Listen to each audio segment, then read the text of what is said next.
when one man unexpectedly makes the fatal mistake of opening the door to the decompression chamber, causing an extreme change in pressure. The result is horrifying. One man was violently taken off his feet, dying instantly. One was sucked and shredded through a 24-inch hole, while the other men's blood boiled instantly as they exploded. Yes, you heard that right. This is the truly tragic story of the Byford Dolphin incident and how 5 men lost their lives in the most gruesome way possible. On 4 a.m. Saturday, the 5th of November, 1983, an exhausted 4-man diving crew made their way to the surface from the ocean depths. They were working on the Byford Dolphin rig in the Norwegian Frigg gas field.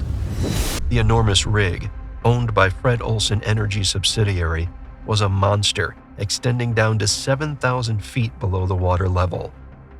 The divers employed often had to work at depths that would crush a car to nothing. These brave divers were British Edwin Coward and Roy Lucas, and the Norwegian-born Bergensen and Troels Hellevik. Also on the team were 2 dive tenders employed to ensure these divers' safe surfacing, British William Crammond and Martin Saunders. The 4 exhausted divers made their ascent via a special chamber called a diving bell. Saturation divers get their name from the dangerous depths they live and work in for up to 28 days. They work for so long at pressures so high that their blood becomes saturated with nitrogen, hence their name, saturation divers.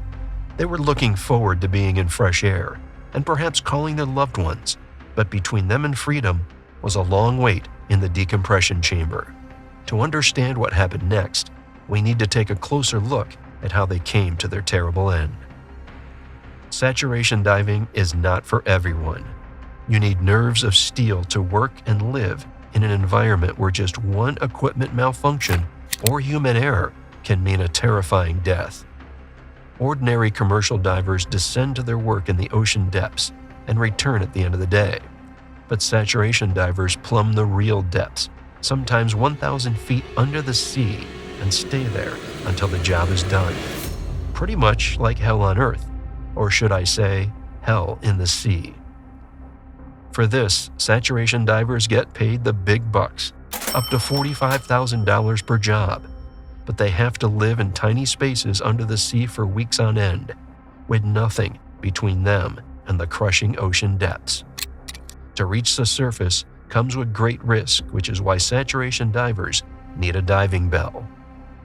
The diving bell is like an underwater elevator, transporting divers safely from the ocean depths to the surface. As one travels deeper underwater, the weight of the water causes a change in atmospheric pressure. The difference in the atmospheric pressure below the ocean and the pressure on the surface is why deep diving is so dangerous. So, saturation divers use diving bells that are pressurized to keep the water from filling the workspace. The divers use a hatch at the bottom to work on areas deep underwater, such as pipelines, while having a safe place to work. The diving bell descends from cranes which raise and lower the diving bell from the ocean depths to the surface via a winch system. The 4 divers were working 330 feet below the surface, breathing from a compressor which sent the divers a special oxygen, helium, and nitrogen mix called trimix via tubes. Once they returned to the surface, they would need to enter a decompression chamber. This wasn't for just an hour or 2, but a whole day for every 100 feet they spent under the ocean. It was supposed to be a routine surfacing of the diving bell that November morning, but what happened shocked the world. To understand why a slow process of moving from the ocean depths to the surface is so critical, let's nerd it up with a little bit of science. If a diver comes up from the depths too quickly, the nitrogen builds up in their blood and tissues faster than the body can get rid of it. Usually, we just breathe out nitrogen to release it, but under the heavy pressure of water depth, this nitrogen builds up in the body. If a diver moves up to the surface too quickly, the nitrogen can make small bubbles in the diver's tissues called DS, or decompression sickness. Much the same way as soda drink bubbles when you release the pressure when you pop the lid. This can be serious, and in worst-case scenarios, The gas buildup rips through the tiny air sacs in the lungs. The bubbles then travel through the blood vessels and block the blood flow. When blood supply is blocked to vital areas such as the spine, heart, or brain, it can be deadly. This can cause paralysis, brain death, or in the most tragic of circumstances, explosive decompression. So oil companies bring the divers to the surface inside a diving bell. From there, they transfer to a decompression chamber, where they spend several hours letting their bodies adjust to normal air. It is precisely this place where the Byford Dolphin tragedy unfolded. The divers were inside the diving bell, which joins with the decompression chamber system through the bottom hatchway via the passageway called a trunk. This entry point is pressurized to enable the divers to transfer through to the chamber under safe pressure. This small entryway is carefully sealed and unsealed by specialized doors that keep the divers safe and the air pressure stable. It was in this narrow passageway that disaster struck the Byford divers. All deep saturation dives are managed by teams, and 2 members of the team assist the divers into the chamber. On this tragic day, William Cremon and Martin Saunders were on duty to close off the bell from the compression chamber so that the divers could decompress. But William Cremon released the diving bell from the passageway before the interior door was fully closed, and the results were catastrophic. The enormous change in pressure caused the air to rush out of the passageway at such a force that it shot the bell out like a giant metal cork, killing Cremon instantly and severely injuring Saunders.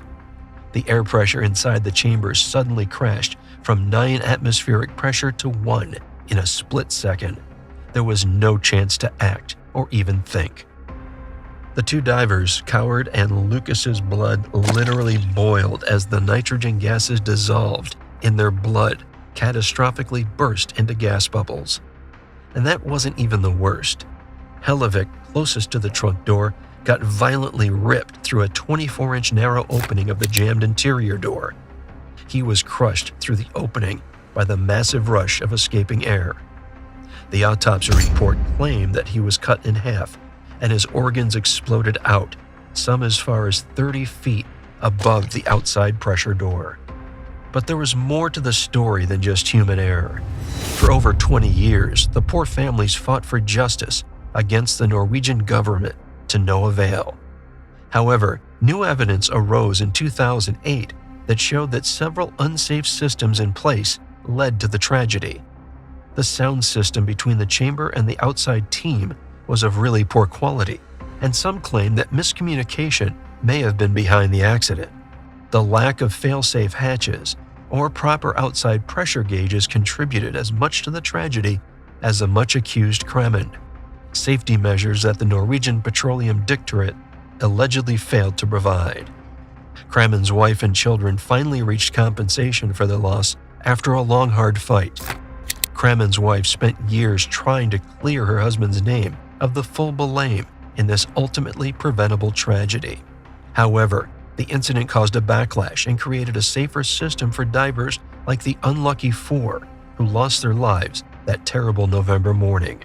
But for the grieving family, justice for their lost loved ones was a slow and painful process. In fact, the Norwegian government only compensated the families of the brave men 26 years after the horrible accident.